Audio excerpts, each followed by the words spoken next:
Then this ebony bird beguiling my sad fancy into smiling, by the grave and stern decorum of the countenance it wore. Though thy crest be shorn and shaven, thou, I said, art sure no craven, ghastly grim, an ancient raven wandering from the nightly shore. Tell me what thy lordly name is on the night's Plutonian shore. Quoth the raven, nevermore. Very few of us have travelled through life without hearing an excerpt from Edgar Allan Poe's masterpiece, The Raven, the dark and sombre reflection on the metaphysics of the void, of loss and longing. The introduction, some have argued, to self-annihilating literary performances which deconstruct themselves and the writer, as they quake beneath the watchful taunting of an impish observer, the omen and signifier of death, nothingness, and annihilation. The poem is loved and famed for its musicality, drawing the reader into the supernatural atmosphere of the poem and the hypnotic madness of grief and confusion. Should you wish to listen to the full poem, I have linked a recording of my reading of it in the description box below. Death, particularly his fear of it, is a recurring theme throughout Poe's work, and that's probably understandable considering his relationship with different types of loss throughout his life. But before we go any further, I'd like to take a quick moment to thank today's sponsor, which is Spines. Are you a writer who wants to publish your work but finds traditional publishing barriers too exclusionary or incredibly competitive? Or are you interested in learning how to self-publish but you don't really know where to start? Well, today's sponsor, Spines, may be for you. Founded by a team of writers and visionaries who were equally as frustrated and lost, Spines is a brand that believes stories are the backbone to our cultures, and thus wants to help authors from all walks of life get their stories into the hands of readers by democratising the publishing process and allowing it easy and straightforward for people who are unfamiliar with the territory. We all know traditional publishing is incredibly expensive and can also take a long time. It takes between 6 to 12 months, and because it's an expensive process and because it's long, many authors find themselves lost in the process and even dropped by their publisher because it may not be viable for them. Similarly, you have vanity publishing services. One friend of mine a few years ago went through a vanity publishing service to self-publish their book, but they ended up spending over £40,000 in just 2 months, and they had no help whatsoever. So you can imagine it was painful and it didn't pay off. The book that they published did not earn them that much back, and the company took advantage of their lack of understanding of the publishing process. It was all behind closed walls, so they didn't really know what was happening or where their money was going. But Spines combines the old traditional publishing processes with advanced technology such as AI to help authors publish their books affordably and professionally and seamlessly. Some authors can even get their books published in less than 30 days. And all of this is done, most importantly, with their authors receiving full copyright protection. Spines is an all-in-one publishing platform that guides authors through every stage of the publishing process, from proofreading and editing to cover design should they need it, formatting, print on demand, ebooks, audiobooks, distribution, marketing, and royalties. Spines gives authors access to professional editors for experienced editorial support if they don't want to rely on AI, and it also provides authors with the tools to monitor their royalties and manage rights across multiple global distribution channels. As I just listed all of that stuff before, self-publishing can be a whirlwind. There are a lot of things to manage. If you're curious, you can actually have a look at Spines and you can try it for free for the first 7 days with full money-back guarantee if it's not for you. To find out more, you can click my link in the description box down below and see if Spines suits your publishing ambitions and journey. Poe was born on January the 19th, 1809, to actors Elizabeth, aka Eliza Arnold Poe, and David Poe Jr. in Boston, Massachusetts. Before July of 1811, his father, David, abandoned the family, and by December, his mother, Eliza, died, presumably of tuberculosis, at just age 24. Eliza had quite a brief but tragic life herself. She had been married off to her first husband, Charles Hopkins, at just 15 years old. But he died, possibly of yellow fever, when she was just 18. She married David 6 months later after Charles's death. Both were actors, but Eliza was more talented of the pair. David was criticised harshly for his performances, which may have led to jealousy. He was an angry alcoholic, and he abandoned the stage, Eliza and their sons, William and Edgar, about 6 weeks after moving to New York. It's not sure what happened to David, but in 1835 a letter written by Edgar Allan Poe said the following, quote, "My father David died in the 2nd year of my age, and when my sister, Rosalie, was an infant in arms." Rosalie Poe was the 3rd child of Eliza, born in 1811, just 3 days before her mother died, or so they believe. It's not entirely sure the date of her death. Who her father was is unknown. All we do know is that Edgar and his siblings had their lives turned upside down shortly after her birth. After their mother died, the children were separated. Poe was taken into care of John and Frances Allan at Richmond, Virginia, where he adopted their surname and became Edgar Allan Poe.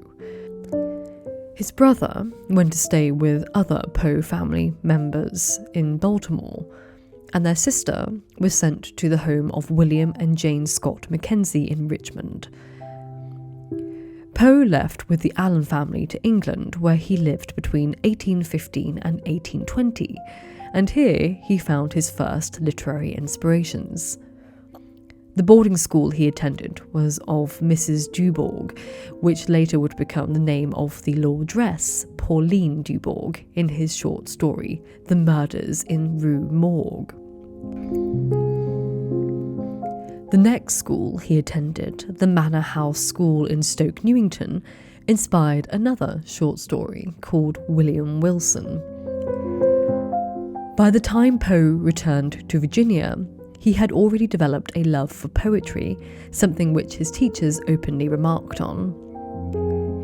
In his new school, William Burke Seminary for Boys, Poe made friends with a boy called Robert Craig Stannard, and through him, he developed his first crush. No, not on Robert, but on Robert's mother, Jane. We could probably do a deep psychoanalysis of Poe's first childhood crush being a mother figure, considering the tragedy he'd experienced losing his mother. But his feelings were short-lived, as Jane sadly died just a year after he met her in 1824, and Poe apparently held a vigil by her grave. Poe was not left untroubled by his extensive exposure to loss and death at a young age. By just age 17, he was forced to leave the University of Virginia, where he had been studying, due to his excessive gambling debts and unpaid bills. It was also at age 17 that Poe would develop a lifelong habit of alcohol abuse. One classmate of his recalled, quote, "He would always seize the tempting glass, generally unmixed with sugar or water, in fact, perfectly straight, and without the least apparent pleasure, swallow the contents, never pausing until the last drop had passed his lips." Without a degree and without the financial support of his foster family, Poe enlisted in the military in 1827. He did so technically illegally. He signed up under the fake name Edgar A. Perry and gave his age as 22, even though he was only 18, so he could enlist without parental consent. It was during this period he wrote and published his first collection of poetry, Tamerlane and Other Poems.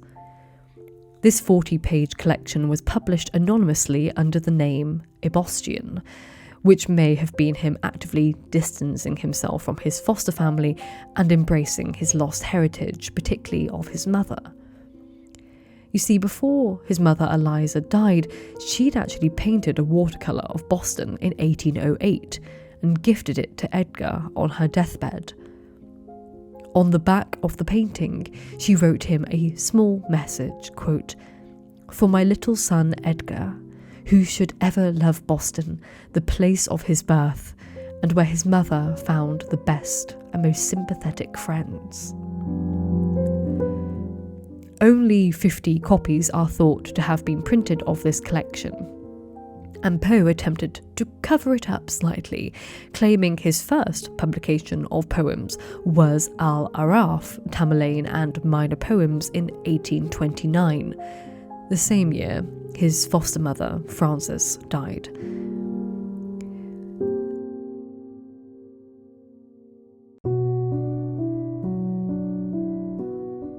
His lie wasn't uncovered until 1876, when a copy of his first poetry collection was discovered in the library of the British Museum, where it had been sent as part of a miscellaneous collection of American books in 1860 purchased from Henry Stevens of Vermont. Tamerlane and Other Poems included themes of love, death, exile, loss and pride, with the titular poem, Tamerlane, being that of a fictional account of a Turco-Mongol conqueror looking back on his life whilst lying on his deathbed, regretting building an empire in exchange for his broken heart. The original poem was 403 lines, but in his second collection he shortened it to 223. Poe struggled in the military. Just 2 years after enlisting, he asked his foster father, John Allan, to help him leave so he could attend West Point Military Academy. Though he managed to use his time to publish his second poetry collection during this period, he neglected his studies, resulting in him being court-martialed and dismissed from West Point. After that, in 1831, he went on to live with his Poe family, his aunt Maria Clem, cousin Virginia, and his brother William, who went by his middle name Henry. Henry had lived quite a life. He had travelled most of the world before he was 20 years old, and he was also a poet. But sadly their time together was limited. In August of the same year, Henry died, just like his mother, at age 24 of tuberculosis. So, by just age 22, Poe had lost his father, mother, brother, first crush, and his foster mother to various fatal illnesses. But even then, Poe didn't lean into examining death as we know him to have done later in life. Instead, he started to write short stories for the Philadelphia Saturday Courier, and there he won his first short story competition for his tale M.S. Found in a Bottle. In 1834, Poe got the news that his foster father, John Allan, was gravely ill. But when Poe arrived to see him, John turned Poe away. When John died later that year, Poe discovered that he wasn't even mentioned in John's will. Poe continued to write stories, and he returned to Richmond followed by his aunt and little cousin. In 1836, he married said cousin, who was 13-year-old Virginia. Poe then began to establish himself as a writer and assistant editor. But when did he explore his obsession with death through poetry? Well, we see his first shift into the Gothic in 1839 at age 30, when his short story, The Fall of the House of Usher, was published in the magazine he edited. Exploring the themes of madness, isolation, fear, guilt, death, and family, Poe truly stepped into his role as the constructor of the macabre, the metaphysical narrator, and in December of the same year, he published his first short story collection, Tales of the Grotesque and the Arabesque. Poe continued to build his literary career, writing more short stories and taking a job offer to be a book review editor for Graham's magazine for a salary of $800. 6 years after their marriage, at age 19, Poe's wife Virginia became very unwell with tuberculosis, the disease which had haunted Poe since almost every year of his life.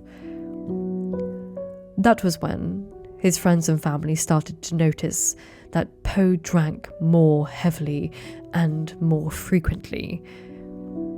He resigned from his job, and by the next year, he wrote the story which shaped American Gothic literature forever, The Telltale Heart. Ironically, it wasn't the story which caught the attention of the public, yet another one he wrote and published that year called The Gold Bug, for which he won $100 in a writing competition, equating to around $3,270 today. The Gold Bug was the most widely read of all of Poe's fiction in his lifetime. Again, deeply ironic considering nowadays very few people would know of the story. The taste in literature for that period was clearly not for the Gothic, but more for a sense of adventure, which this tale taps into. The plot follows William Legrand, a man fixated on a gold bug he's discovered, and he draws in his servant, Jupiter, and the unnamed narrator, a physician, into a quest for buried treasure. Despite not being what the public wanted, he published another dark tale in 1843, The Black Cat, a tale from the perspective of an unnamed narrator who loved his pets, until one day he starts abusing them. When his favourite pet, a black cat, bites him, the narrator cuts out its eye and hangs it from a tree. Much like The Telltale Heart, the story explores feelings of guilt and the line between madness and sanity. But it also highlights something very deep and personal to Poe. It warns against the dangers of alcoholism. In 1844, Poe and Virginia left Philadelphia and moved to New York, and just a year later, in 1845, Poe published his now most famous poem, The Raven. He attempts to publish the poem with his friend and former employer George Rex Graham of Graham's magazine in Philadelphia, but George rejects it. So he instead sells the poem to the American Review for $9, but does so under a pseudonym, Quarles. The popularity of the poem explodes and begins appearing in periodicals across the United States. The publisher Wiley and Putnam leapt on the opportunity and published Poe's poetry collection, Tales, the same year to ride on its success. Now, as for literary circles, Poe found out the hard way that they are a hive of gossip and competition, and the New York literary scene was no exception. He developed a friendship with a poet called Francis Sargent Osgood, and the pair began publishing poems across New York's literary magazines, which were quite flirtatious in nature with one another. This didn't really get talked about until Poe ruffled feathers when he gave a negative review of Henry W. Longfellow's The Spanish Student. In October of 1845, Poe attempted to make amends for his criticism at a lecture at the Boston Lyceum. He had been invited there originally to read an original poem, but instead he gave an apology and read one of his earlier poems, which did not go down well. When a Boston reviewer criticised him for this, Poe became incensed, and he responded with a public letter criticising Boston and Bostonians, something which was likely triggered by the promise from his mother, which he wrote on the back of the painting all those years ago. The Bostonians had failed him. They had not loved him as she promised they would, and Poe only found himself more and more isolated. The literary circles began discussing his flirtatious poems with Frances Osgood, and he stopped receiving invites to literary soirees. In 1846, Poe moved his family away from the city, with several newspapers stating that he was suffering from brain fever. A year later, his wife Virginia died from tuberculosis, and Poe's health spiraled further. Yet within a year of her death, Poe found himself in love with two women, Sarah Helen Whitman and Annie Richmond. He proposed to Sarah via letter, but when Sarah rejected him, Poe attempted suicide. This move may have guilted Sarah, for she then accepted his proposal afterwards when he came from hospital, but she did so on one condition: that he became sober. Poe sadly could not keep his promise. His addiction was too strong, and Sarah ended the engagement the same year of 1848. Yet not all was lost for Poe in love, for in 1849 he reunited with a sweetheart from his brief university days, Elmira Royster Shelton. She had been 2 years his junior, a 15-year-old girl, and her father thus forbade their relationship. When she was 17, however, she was married to Alexander Shelton, who became incredibly wealthy in the transportation industry. When he died in 1844, she and her 2 children inherited $100,000, which equates to $3.27 million in 2023. However, her wealth came with a catch. She would lose part of the estate were she to remarry. So when Poe entered her life 4 years later and proposed, she was hesitant, and rightfully so. Despite the loss of income, in 1849, Elmira agreed to marry Poe. Poe was ecstatic, and he wrote to his aunt to tell her of the wonderful news, for he wanted her to be present at their wedding and serve as a witness. But Maria would never witness their wedding.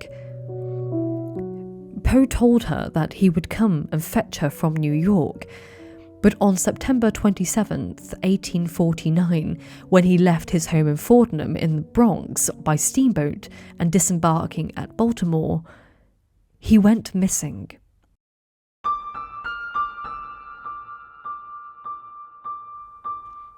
To this day, no one knows where Poe was or what happened to him between September 27th and October the 3rd. But he was found by a local tavern in Baltimore in great distress and in need of immediate assistance. He wasn't wearing his own clothes and was completely incoherent, crying out the name Reynolds, but no one knew who that was. He was taken to Washington Medical College immediately, but died 4 days later on October 7th, 1849. According to the physician attending him, his final words were, Lord help my poor soul. Poe's death certificate and all medical records of him are lost to history. Why he died is unknown, though speculation has of course ranged from heart disease to epilepsy, syphilis, carbon monoxide poisoning, rabies and cholera. The most dramatic theory about his death was posed in 1872, when people began speculating that Poe had died from cooping, a form of electoral fraud in which gangs kidnapped citizens, held them ransom and plied them with alcohol, beating them into voting for an election candidate. It was likely by coincidence that Poe was found on the street on election day in Baltimore, and the place near where he was found, Ryan's 4th Ward polls, was both a bar and a place for voting. Upon his death, his literary rival, Rufus Wilmot Griswold, took the low ground and chose to write a slanderous obituary under a pseudonym in which he accused Poe of being a lunatic who walked the streets and cursed under his breath. Griswold took every opportunity he could to destroy Poe's literary reputation, especially when he had given an advantage of being made Poe's literary executor. This position gave Griswold the opportunity to write the biographical article of Poe in an 1850 volume of Poe's works. In it, he called Poe a depraved drunkard and drug addict. The former details were exasperated and the latter were complete lies. There was no evidence that Poe had ever done drugs of non-alcoholic kind. Griswold went so far as to even forge letters by Poe as evidence for his claims.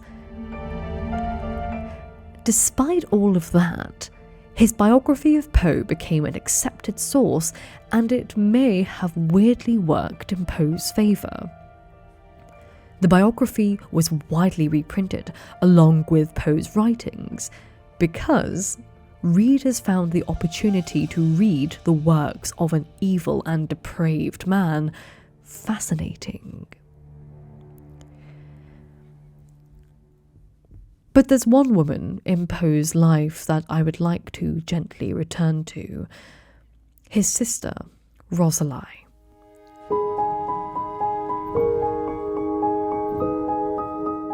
Rosalie, who was christened Rosalie Mackenzie, lived a much longer life than the other women in Poe's history, but she was severely neglected by Edgar.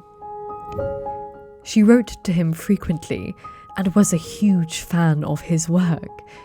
She held proud claim of her relationship with him, often signing autographs as Rose Poe, sister of the poet. Yet for some unknown reason, Edgar rarely engaged with his sister. Her letters went largely unanswered, and she was left out of the family unit, or what was left of it. Rosalie sadly also suffered from alcoholism and depression later in life, but she did get to see him one last time before he died in 1849. Just before he died, Poe came to see his sister in Richmond, and when he died later that year, Rosalie was presumed the sole heir of his estate.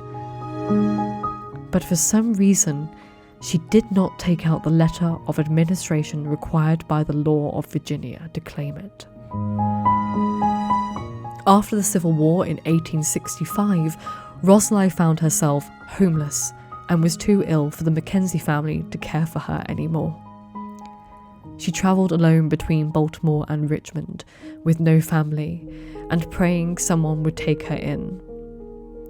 Her primary source was the income of the kindness of strangers who admired her brother, and she often sold mementos of Edgar, such as photographs, to make some sort of money. She spent the last years of her life in the care of the Epiphany Church home in Washington, D.C., and she died in 1847 of inflammation of the stomach. She had no family to bury her. The Mackenzies had distanced themselves from her. The only saving grace she had were the fans and supporters of her brother, Edgar Allan Poe. It was a group of strangers who arranged her burial. Sadly, she was not buried near her brother's grave in Baltimore as she wanted, but instead in Rock Creek Cemetery, Washington, D.C. Rosalie died as she lived, ignored and separated from all of her family. She admired them from afar, her father unknown, her mother dying shortly after she entered this world, and separated from her brothers. She lies alone, just as she lived. She was everything Edgar had wanted in life from a woman, but he never saw it. She was the only woman in life who loved him every day and was there for him every day in spirit. But no one truly ever loved her back. And I don't think even Edgar could write a poem that truly painful.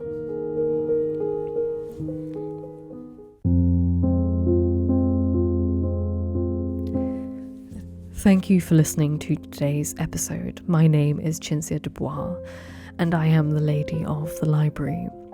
Thank you to my patrons for making this possible, and you can listen to me elsewhere on my podcast and my second channel. Thank you to everyone, as always, and I will see you soon for another episode. And remember, be happy and healthy, and books save lives, so keep reading.